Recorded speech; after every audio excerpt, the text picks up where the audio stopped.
Welcome to Mythic Mental Mondays. On Mythic Muscle, I often pepper in bits of wisdom, or I'll briefly extrapolate a lesson from the tale we cover. But I don't think that's quite enough. Fitness is a holistic practice. Body and mind, spirit and person. In our fourth and final sub-series of Mythic Muscle, we'll be exploring that principle. Each Monday, I'll share some takeaways I've accrued over the entirety of my exploration of ancient cultures, philosophical undertakings, and some of the tools that have gotten me through the roughest of times. My life certainly hasn't been short of strife, and because of that, I've always wanted to create a tool to help people reorient their perspectives. I won't be blindly spitting axioms and one-liners at you, telling you that you need to be this way or you'll never get ahead unless you do X or Y. That's not really my style. I'm here to help you build yourself up, in more ways than one, of course. There won't be any self-promotion in this series. My hope is someone out there needs to hear something in this episode, and it'd be a shame if that person clicked the link but didn't make it past the intro. If you're looking for some fitness advice, or the usual dramatic retelling of a fable, myth, or folklore, go check out Mythic Muscle, Just the Fit, or Just the Myth. For now, though, let's get into how we can build a Mythic Mental. My favorite quote from Albert Camus is, "Should I kill myself or have a cup of coffee?"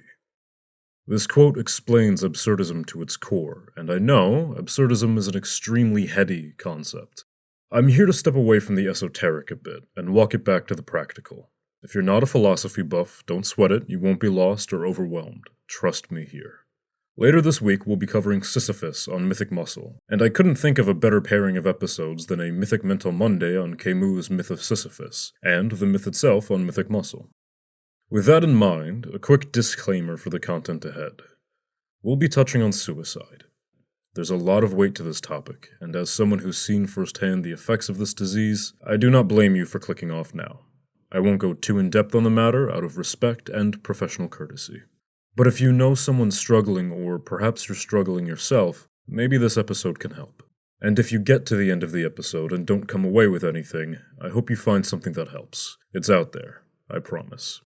Disclaimers aside, Myth of Sisyphus is a fascinating discussion on the value and weight of living. Not just life, but actually truly living, what it means to do so and why you should probably try to do it. First though, because I wrote plenty of dissertations and presented a class-voted best presentation on Camus in college, let's get into his background a smidge. Albert Camus was born into a Pied Noir, or Blackfoot, family in French Algeria in 1913. His mother single-handedly kept the family afloat and in order, as his father died in the Battle of Marne prior to Camus' first birthday.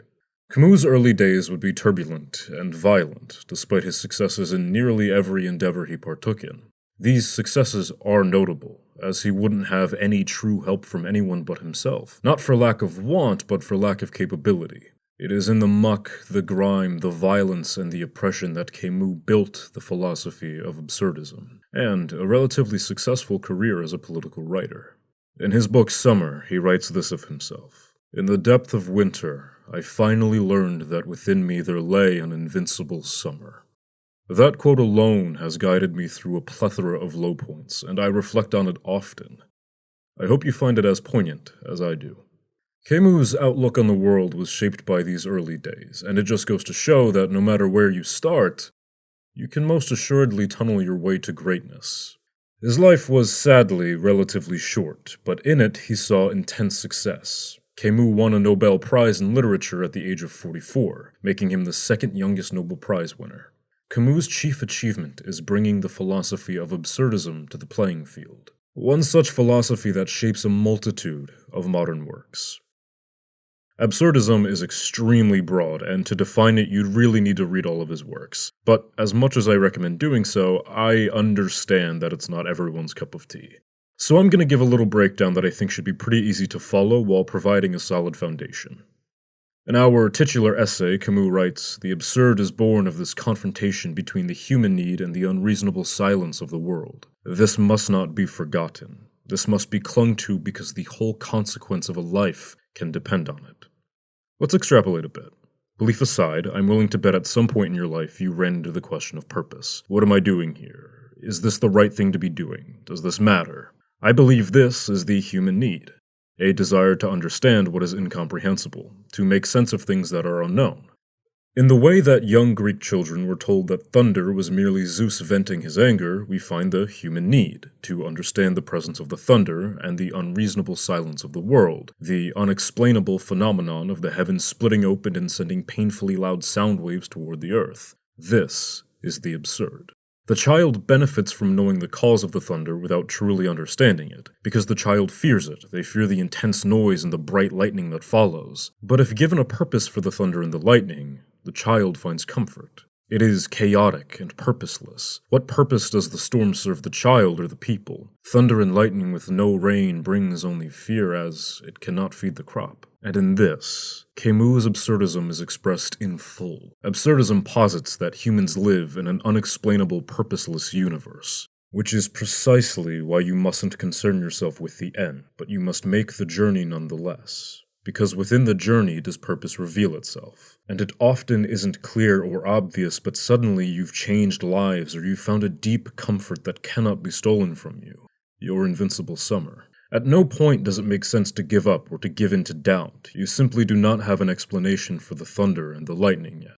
Camus retells the myth of Sisyphus and does a pretty great job of giving us highlights. That Sisyphus was condemned by the gods to roll a rock to the top of a mountain, that, quote, they had thought with some reason that there is no more dreadful a punishment than futile and hopeless labor. The reasonings of his punishment are not nearly as important as the symbology of the punishment itself. In this, we and Camus find the practical. If one believes Homer, Sisyphus was the wisest and most prudent of mortals. And if this is true, then we, who are not the wisest and most prudent of men, probably can learn a thing or two.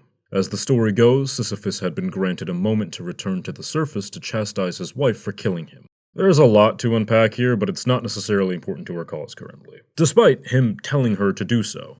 Sisyphus had seen death, he had experienced that endless dark, and he found it undesirable in comparison to the sweet flowers, the warm sun, and the cool breeze of the realm of the living, to hear the singing of women and children, to feel their laughter in his heart. This he preferred to not feeling at all. Yet Sisyphus, prior to experiencing the end, which is truly no experience at all, never made mind of those things in the same way. And of course he didn't want to return. He evaded Hades' call, evaded returning to that dark place, and refused against death with all of his power. That is, until the gods finally intervened, and in their intervention punished him with his great infamous toil. But when Sisyphus is at the summit of the mountain, he's well within his ability to not push the boulder. Sisyphus is not forced to push the boulder. At any point he could stop. But he has no other options between the two, to push or to rest. Sisyphus knows the outcome, he knows the end, he understands that as the rock reaches the peak, it will too then fall to the summit. Yet he pushes anyway, and Camus suggests that this point in between pushing and not is when Sisyphus is conscious. As he watches the boulder roll down the mountain, he has all the time in the world to contemplate his existence as it is, and there's truly nothing else to contemplate. He could simmer in the past and stew of what he once had, but there's drastically more fault in that than in contemplating whether or not to push the boulder. He always pushes the boulder.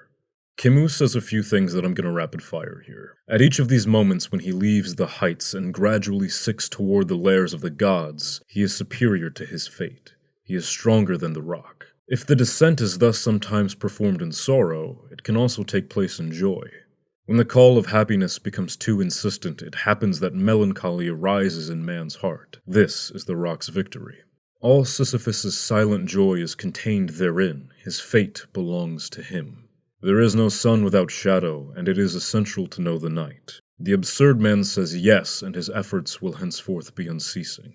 And then, for the rest, he knows himself to be the master of his days. At that subtle moment when man glances backward over his life, Sisyphus returning towards his rock, in that slight pivoting he contemplates that series of unrelated actions which become his fate, created by him, combined under his memory's eye, and soon sealed by his death.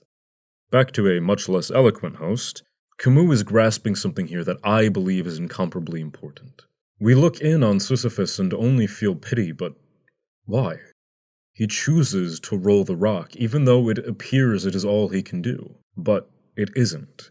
It's still a choice to continue to roll the rock, and he makes it because at some level, it is still more desirable to roll this impossibly heavy rock than to spend the remainder of existence itself in a coil of unending dark. Sisyphus doesn't have a purpose, as we might see it. But he doesn't need one. Not a conventional one, at least, and that is because his drive for life, for sensation, to continue to feel, is so powerful. Sure, Sisyphus would prefer the comforts of the living, the luxury of pressure and the sight of the sparkling seas. This is undeniable. But he is well aware he will never have them, thus he rolls his rock. He rolls his rock because the gods expect him to tire. He rolls his rock because a lesser man wouldn't. He rolls his rock because it is a direct rebellion to death itself. He rolls his rock because no one, nothing in his known universe, is master of his fate but himself. He rolls his rock because he must. He rolls his rock because he decides that he must. I leave Sisyphus at the foot of the mountain. One always finds one's burden again. But Sisyphus teaches the higher fidelity that negates the gods and raises rocks. He too concludes that all is well. This universe henceforth without a master seems to him neither sterile nor futile. Each atom of that stone, each mineral flake of that night-filled mountain in itself forms a world. The struggle itself toward the heights is enough to fill a man's heart. One must imagine Sisyphus happy. With that, I have been your host, Benjamin Cloud. This has been Mythic Mental Mondays on the Mythic Muscle podcast. Thank you so much for listening, and have a wonderful day, a phenomenal lift, or, if it's a rest day, some time to smell the roses. Please remember, you are never alone. Take care.